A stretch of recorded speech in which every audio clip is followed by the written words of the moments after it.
Hey everyone, I'm Ben Ruvo. I'm Derek Gold, and this is the first ever episode of The Lineup. First off, we want to thank the Made of Millions Foundation for this opportunity. Aaron and Lauren have been awesome through the process, and we're really excited to be part of their mission. Yeah, like Ben said, super excited to get rolling on this project here. Really looking to normalize the conversation of mental health and athletics.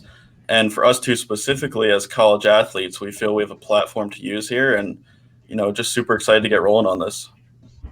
Yeah, college students have a lot on their plate, whether it be their social life, athletics, and schoolwork. So we're really trying to normalize that conversation, talk a little bit about experience for college athletes, but also all athletes. So this is a big opportunity for us, and we're really excited to get started. Yeah, I mean, it's an interesting time right now with everything going on. We're both in the same boat of our spring seasons getting canceled. So, how's everything going with you, Ben? Everything's going all right here. Just trying to stay home as much as possible, wash my hands, stay healthy. It's really unfortunate. We were in Florida for our season for baseball, and it got cut short due to the coronavirus outbreak. And when we actually went there, none of us were actually thinking about the coronavirus. We were all kind of just like, oh, there's something going on in the world, and it really escalated while we were there. So it was a little scary when we were there to think about everything that was going on around us, but we were still playing and seeing all the notifications about schools canceling their seasons. And then when we got back home, our season, we found out we had to go home, and then today we just found out we're canceled for good. And it's really unfortunate for all the seniors to have to cut their seasons like this, but also everybody who's losing a year. I know they're saying that everyone's gaining a year of eligibility, but not everyone's going to use that. So it's really unfortunate, and it can take a toll on a lot of people's mental health, which I think this is really prevalent right now. Yeah, I mean, just an interesting time right now, and I guess just take it day by day and see where it takes us. Yeah, exactly. We can only kind of just sit and wait and see what's going on, and hopefully it'll slow down eventually. But right now, we kind of just got to think about what we're doing in the moment and live through that. Yeah, exactly. So we're gonna get started with Derek's story, and Derek is a close friend of mine. We know each other through a mutual friend at Towson University. She's a gymnast. She founded Own Your Roar for Towson, and Derek works for Own Your Roar. I did a story on Derek for Open Mind Gym, and ever since then we've been connected. And he's a really good guy, and we're really excited to hear his story. Yeah, so my story stems from injury, which I think is a pretty unique thing that a lot of people deal with in athletics. So, hoping that me sharing my story and throughout this whole series, we can give some advice of how to deal with injury and through that whole process. So, excited to talk about it. So like I said, I tore my ACL my senior year of high school, ACL and meniscus. I was told it would take 9 to 10 months to heal. I would be back. Everyone said, "Oh, you're young, you're healthy, you'll be fine." It turned into a 2.5 to 3 year process, which took a total of 4 surgeries to fix. For me, that was pretty demoralizing to go from a super high point in my life, senior year of high school, recently committed to play college athletics at the Division I level, to what felt like a snap of a finger, and all of a sudden I have no sports, facing a lot of anxiety and depression, and I really wasn't well equipped to know how to deal with that at the time, which is something that I think I've learned a lot through this whole process, and I'm looking forward to share with others. But it was really tough. I went from, like I said, a super high point to not being able to get out of bed each day, not wanting to go to practice, not wanting to go to class, which was very unlike me. The hard point for me was I could go to practice on crutches. Everyone knew I was facing a physical injury, but for me to show up to practice not feeling like myself mentally, and nobody could see that. And that was a big struggle for me, and something that took a while for me to adapt to and learn how to really share. Yeah. So when you were going through that, I heard you say it was 3 to 4 years. You said recovery, three or Yeah, four about surgeries. yeah, it was about 4 surgery. It was 4 surgeries in about 3 years. Okay, so my brother actually he tore his ACL when he was in like fifth grade, which is a freak thing in fifth grade. But and his only took about like 10 months. So like that's a really gruesome and tough injury, especially when you're just going into college as a senior, looking forward to your first season as a college athlete, and then getting hit with that news. I know that's really tough, and a lot of people think, oh, that's a really bad physical injury. He can't. He's out of working out. He's out of sports. But also, I mean, that takes a toll through the temples in your head, and that's something that not many people talk about is the mental health side of it.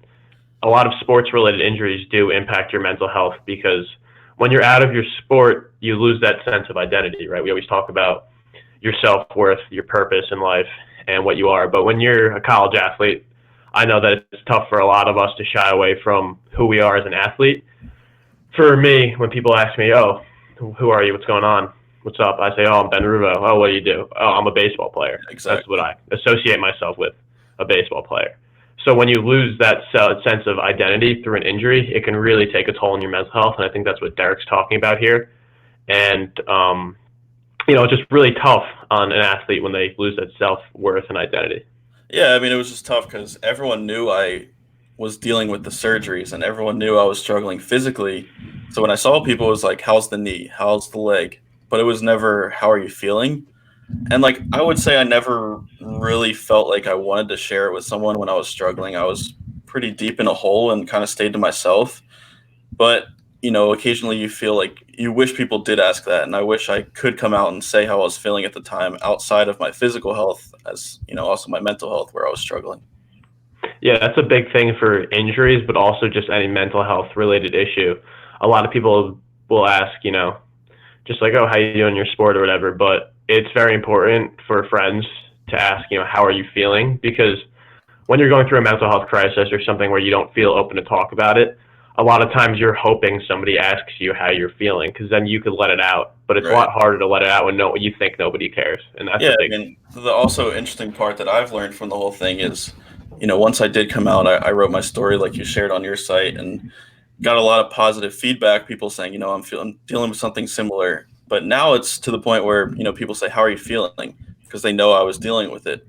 And to me, like, it's something that's never going to be healed. The mental health is a process. It's something that, you're not going to snap your finger and it's like, wow, I'm better now.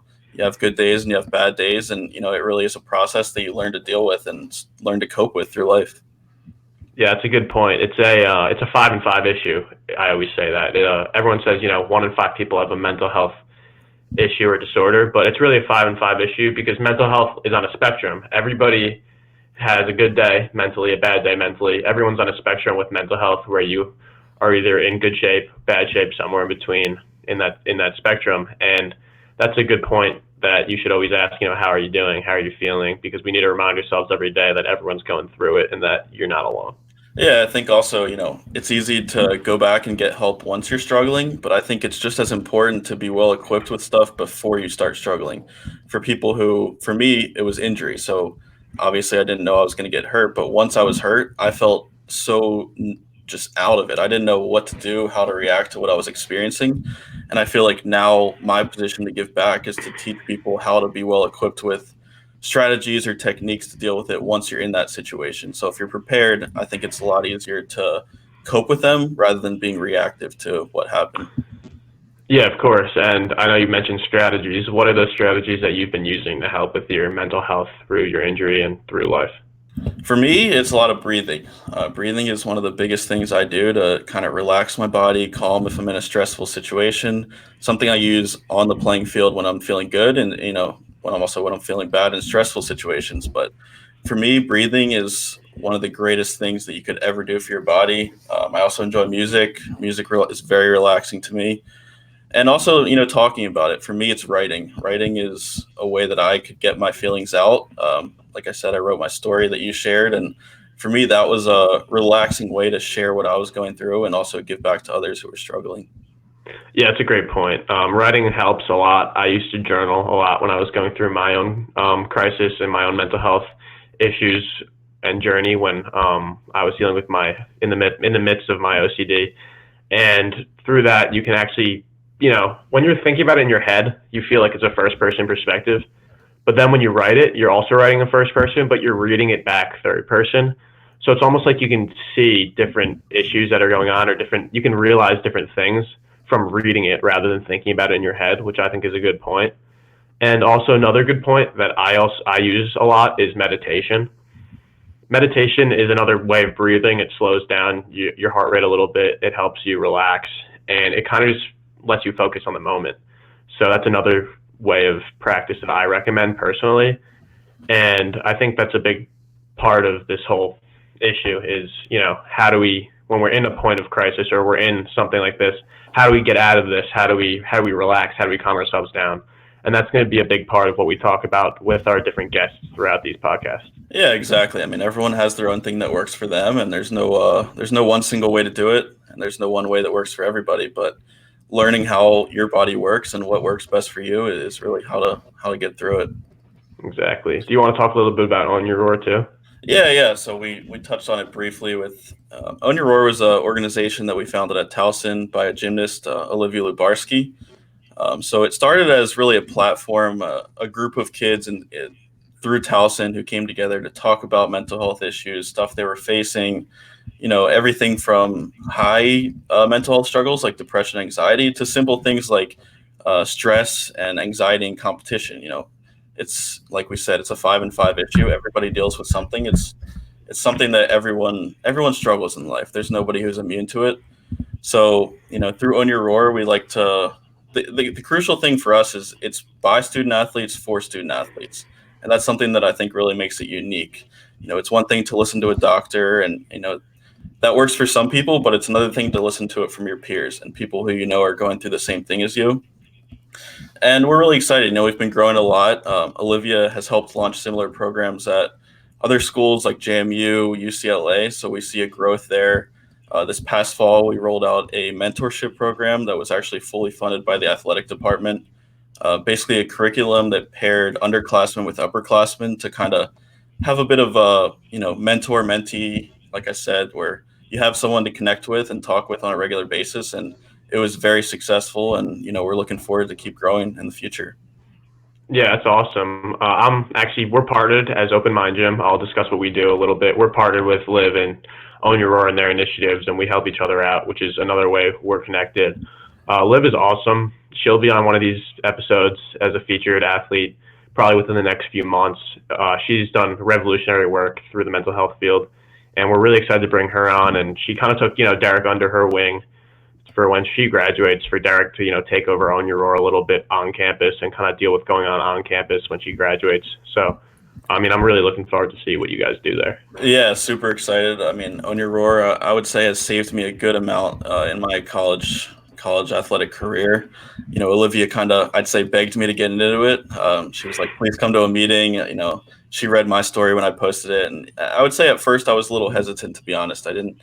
It was before I had, gotten very involved and felt comfortable speaking about it. But, it's done powers, and, we've seen it grow, which is pretty awesome. Yeah, so this is what I always notice through my events is I'm always nervous about it being, it's always good to make it optional for people to come to events like that. But it's almost like a lot of times I get a little curious to see do you feel that as an athlete, if you go to a meeting like that, you're afraid that people might think, oh, he's going to a mental health meeting, he might have an idea, like a problem going on, or he absolutely, might be. Absolutely. We deal with that on a regular basis from our meetings. A lot of the ways we try to, twist that is, like you say, it's a 5 and 5 problem.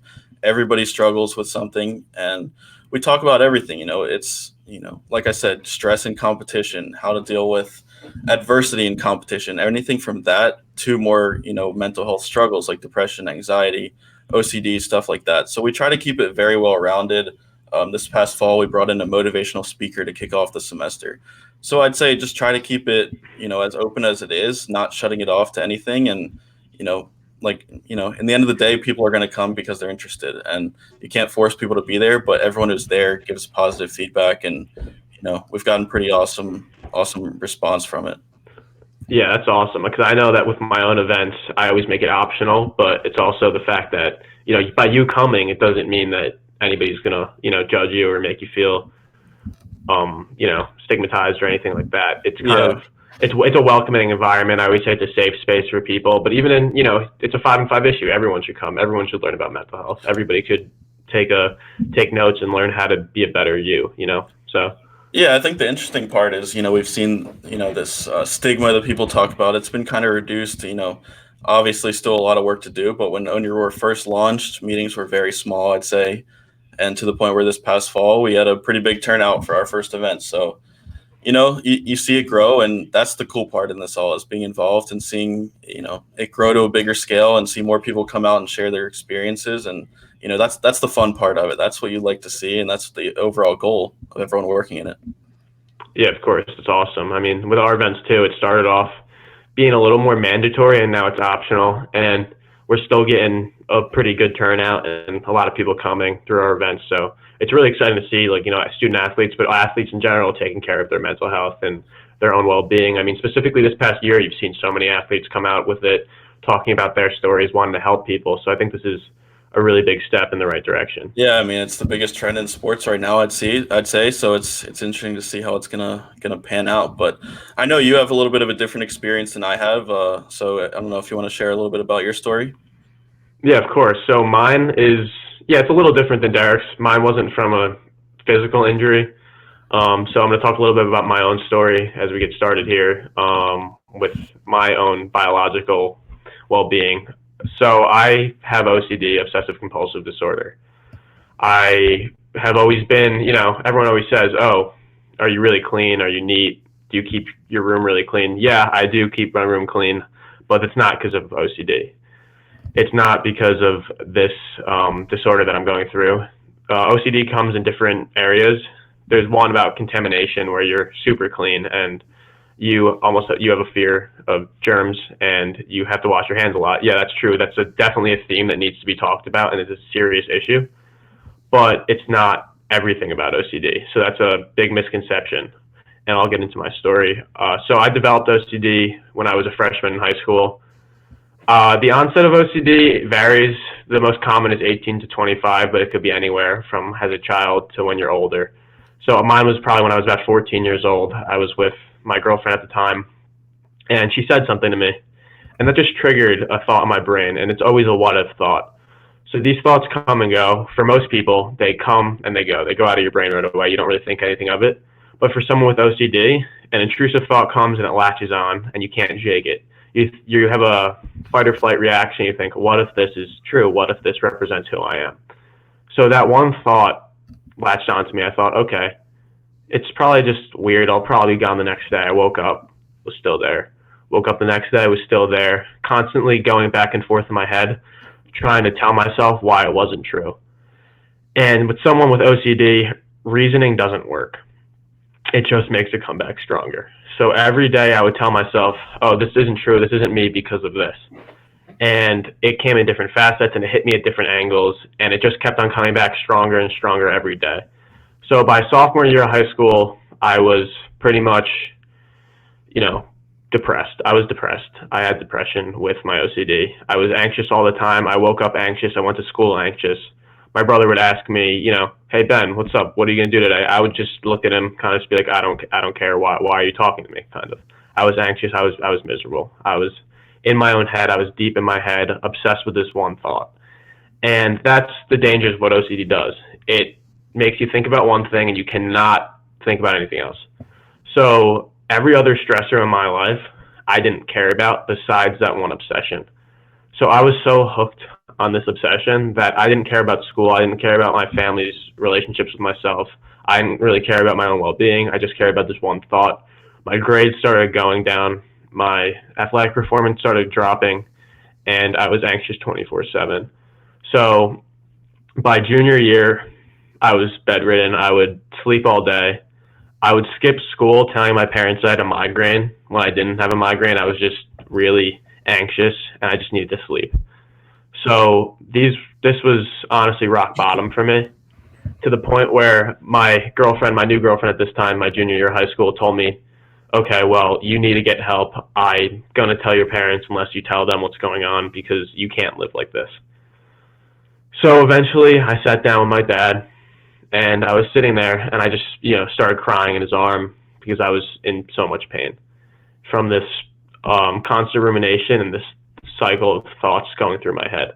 And these thoughts just kept on hitting me and hitting me and hitting me, where I was just, pretty much destroyed mentally. I just felt so hurt by these obsessions that eventually my dad said, okay, like, don't worry, it's okay. He was very supportive. There was no need for me to be, scared to tell him. It was just the whole thing about me thinking, oh, you have it under control. It's just going to go away. It never went away. It kept on getting stronger to eventually I went to see somebody. And Dr. Levy, he was my therapist. He's the best. He saved my life. I went to him and he taught me about exposure response prevention therapy and CBT and acceptance and commitment therapy. So what ERP and ACT do is it exposes you to your fears. Whatever your obsession is that makes you super anxious all the time, it exposes you to that fear, and you have to sit with that anxiety and, one, disregard it, or two, live with the uncertainty that it might be true. And I know it sounds bad, and it gets harder before it gets easier, but it's the only way to beat it. And pretty much what that does is it makes you immune to it eventually, where it desensitizes your brain. And by you not responding in a way that's combating it or disregarding it or telling it it's not true, by you responding saying, you know what, maybe it is true and that's okay, and I'm going to live with this uncertainty, it tells your brain that this isn't important anymore and you don't need to be anxious. So that's the therapy that I went through. And through a student athlete perspective and through a sports perspective, the big thing for me was, getting back to this well-being, because, it started leaking into my athletic career. It started going into my baseball career. It started thinking like, okay, what if you can't throw a baseball? Like, what if you just forget how to throw a baseball? So for about a year, I couldn't have a catch with my brother without spiking it or throwing it over his head. And that was a big deal for me because that was my identity. And not only was it taking my mental health, but it was taking my sense of identity with baseball. So with baseball and that obsession and the different obsessions that come, it started taking away from my life. And through therapy, I eventually learned the proper tools to overcome this and get better. But, that wasn't enough. I thought, okay, I'm better. But you're never better. It's every day I have to work on it. Every day I have to deal with it. I have to use the tools I used from Dr. Levy to make myself feel less anxious or make myself feel better. Because it is on a spectrum. You have your good and bad days. Yeah, but for sure. once I could process like everything in life, there's no, you have good days and you have bad days, and it's like you said, learning to deal with them and learning to cope with them to get through. Yeah, exactly. So these are coping mechanisms I learned through therapy that I still use today. And even though that I'm still recovering, but even though I'm a lot better now, I still want to, help other people. Originally, I thought to myself, okay, thank God I can learn how to do this, and thank God I can deal with this. Now I'm just going to run as far away as possible from this and never talk about it, because I just didn't want to confront it. I was scared of it. I was scared. But then one day I thought, you know what, there's so many people suffering that need this story to be heard and that need their voices to be heard, so they know that they're not alone. Because I know that when I was in high school and beginning in college, I wish someone was there to share their story to me and tell me it was okay and that you could get through this as a student athlete and someone your age could get through this, to bring me to get to therapy. Like, I can't thank my girlfriend. I'm still dating her right now. I can't thank my girlfriend enough for her telling me and helping me be vulnerable with myself and talk to myself to get better. Because without that, I don't know where I'd be. I don't know if I'd still be here. So that's a big point. Peer support and having people who actually genuinely care about you. And everyone, your family cares about you no matter what. So I know it's scary to tell somebody if you're going through something and your own mental health journey, but just talking to somebody can make a big difference. Yeah, for sure. I mean, I think one of the biggest things is understanding that whatever you're experiencing, there's always going to be someone out there going through the same thing. You're never the only one experiencing something. And that's something that when I was going through my struggle, I felt like, who else had a surgery that took 3 years to heal and turned into depression, anxiety? I was like, no one else is going through this. No one else is going to understand what I'm going through. But, you are really never alone. And like you said, everyone around you cares about you and really wants you to be your best. So you should never be afraid to speak out. And in the end of the day, whatever people think about it, they think about it, and that's out of your control. And you can only, do what you can. Yeah, exactly. I mean, for me, the biggest thing, like I said, was speaking to somebody and getting the help I needed. Because when you're in that OCD loop, you feel like you're the only one. Because, you think of these thoughts, you're like, oh, nobody else is going through this. But then you realize once you start telling your story, how many people will say, you know what, like, and feel comfortable talking to you about what they're going through, which is super rewarding, knowing that you're doing this for a greater cause. And just to talk a little bit more about OCD, there's a few different themes. So I was talking about the contamination theme early on, saying how that's definitely a big issue, but it's misconceived as the only theme, where there's many different themes that people deal with. So the theme that I have is pure OCD, purely obsessional OCD, which is a little misleading because I still perform compulsions. I still have compulsions that I do, except it's all mental.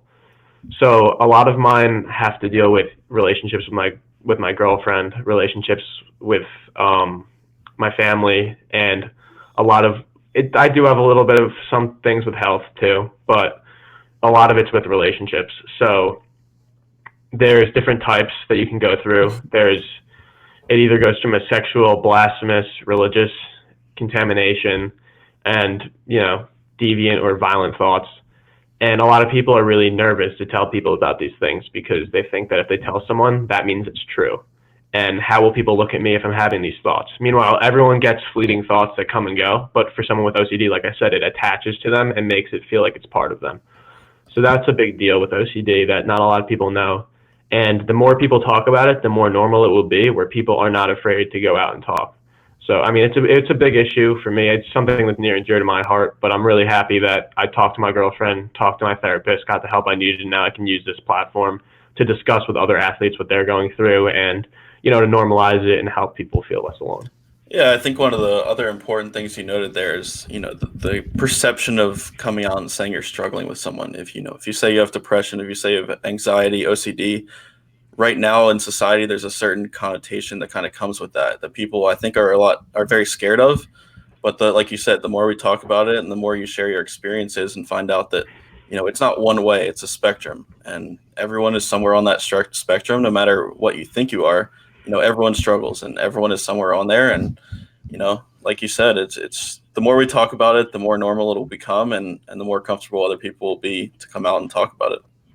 Yeah, whether it's, biological or whether it's a quote unquote mental health disorder or it's just, a injury from sports that's causing you a little bit of anxiety or makes you feel alone. Everything is relevant here and everything deserves to be talked about in the same mental health spectrum. So I think that, the biggest idea is the 5 and 5 issue. So I started through my own experiences. I started Open Mind Gym. And that's how I connected with Aaron and Lauren. Open Mind Gym is a platform where athletes have the ability to share their stories or do a Q&A interview where we talk a little bit about their own story and talk about what they're going through to give athletes a place to go when they're struggling so they could read these stories and feel less alone. So I started this a year ago, and I'm partnered with a few organizations. We have events at my school. Hopefully I'll be speaking at other schools eventually. That's my goal. And through my organization, people can really come and feel part of a community, feel like they can talk to you, talk to me, talk to others, and get through their mental health journey. Yeah, it's awesome what you're doing over there. And just for the people out there, if you want to explain what Open Mind Gym means, like the gym part, obviously. Yeah.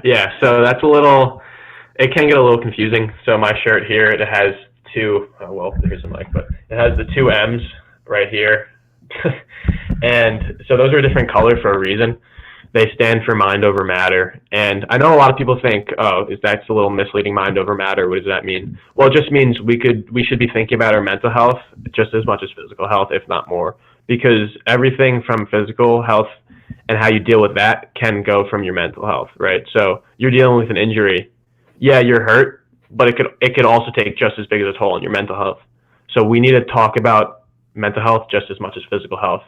So our slogans, we need to keep an open mind about athlete mental health, student athlete mental health, what everyone's going through, and kind of normalize these conversations. And through my organization, we donate 50% of our profit to different partnered mental health organizations and different people we work with. So we have apparel on the website that we'll sell. We have events, we set up Q&As, we do speaking events. So it's been awesome. I really didn't think it would grow as much as it did. I made it in the library in like March last year. And I made a Twitter account and I started, just posting a little bit. And then I realized, okay, this is something that needs to be talked about. I need to keep this going as much as possible. And it's been awesome. I met a lot of cool people. I met Aaron and Lauren through it, and it's honestly been amazing. I could never really imagine how much it could have grown in a year, but here we are, and I'm really excited for this. Yeah, I think that's awesome. Stuff that I've learned from On Your Roar and obviously you through Open Mind Gym is it takes you to paths you never. I could have never imagined meeting people I've met, getting on a podcast here thanks to Made of Millions, but it takes you places you never would have thought, and I'm really excited to see where both of the organizations go in the future. Yeah, for sure. When I was going through my mental health journey and when I was deep in and when I hit rock bottom, if you told me 2-3 years ago that I'd be, sitting here doing a podcast talking about my story, I would never have believed you, because I was so deep into that, thinking that, oh, when this is done, I'm just going to run from it. But Right. it's you want to talk about it, you want to help others. It's part of your journey. It's part of your story. It's important to, tell people about it and share with others, because the best form of healing, in my opinion, is comfort, communication, and being vulnerable with one another. And that's a big thing that I'm trying to help the culture at my school with. And I can already tell with my own sports team, with the baseball team, it's gotten pretty big with being vulnerable with each other, with talking to each other. Especially with men, we talk a lot about what we're going through, but for men specifically, there's something with the whole term about masculinity that men feel like they don't want to talk about it, that they're nervous. It's something that, oh, I'll just toughen up, I'll just man up, and I'll get through it. But that's not really, it's not being a man. You want to be vulnerable. You want to be able to talk to your friends about what you're going through. You Right. want to talk to your family, your girlfriend, and whatnot. So it's just something that you need to speak about and talk to anybody, because that's a culture change. That's not going to change overnight. It's a culture change. And yes, it's gotten better, but there's still steps and strides we need to take to make it, disappear. Yeah, absolutely. Like you said, I mean, it's a process that takes time, and like you said, we're in the process, and we've seen big changes, but there's still a lot of work to be done. So I don't know if you want to move forward and talk about what's to come here on the show and what we kind of envision this turning into down the road. Yeah, of course. So this first episode was kind of just an introduction to talk about our stories, because you got to practice what you preach. We're gonna have a bunch of athletes on here talk about their stories, talk about what they do. We're gonna have coaches, athletes, people who run organizations, talk about athletics and all that. So we wanted to practice what we preach. We talk about vulnerability. We talk about telling our story. And in order to do that, we got to be the first guys to open up and share. So that's why we were here today, introducing the lineup, introducing what we are, our own stories, Own Your Roar and Open Mind Gym, and kind of just how we're going to roll for the next, hopefully, quite some time. So we're going to talk a little bit about what's to come and the next podcast. Episode 2, we're going to have Ernie Duncan come on. Ernie is a friend of mine. I met him through another mutual friend. He went to University of Vermont. He graduated last year. He was on the basketball team. He's going to share a little bit about his own mental health story, going from UMBC's upset win over Virginia to his own mental health crisis and his own mental health journey. I want to refrain from using the word crisis, right? But his own mental health journey. Journey is a big point, because everybody goes through a journey with mental health. So he's going to be talking a little bit about his own story, and we're going to ask him some questions and kind of have just a real conversation here. That's what this is. It's just a conversation. So Yeah, super excited. Obviously, like you said, we're going to be coming out with a show every Sunday here, so be on the lookout. And I think what's kind of cool is we're looking to get very well rounded with it. Like you said, players, coaches, professionals, teachers, everybody has a story, and everyone has something to share and advice they can give to others. So, like you said, if you can help one person out there, that's our goal. And if one person can take something away from these conversations, or we can help one person who's going through a similar situation, then that's our goal here. yeah, so be on the lookout for that one. That episode will probably be posted next Sunday, not this Sunday, but the next following Sunday, where Ernie will talk about his own story, what he's doing now, and his advice to people, what they can do for their teammates, what they can do for their community to, make that change. Awesome. Well, I'm super excited for that. Like you said, be on the lookout. Yep. So thank you guys. Thanks for listening, and tune in next week for Ernie's podcast, and we'll keep you posted for what's to come. Awesome. All right. Thanks, guys.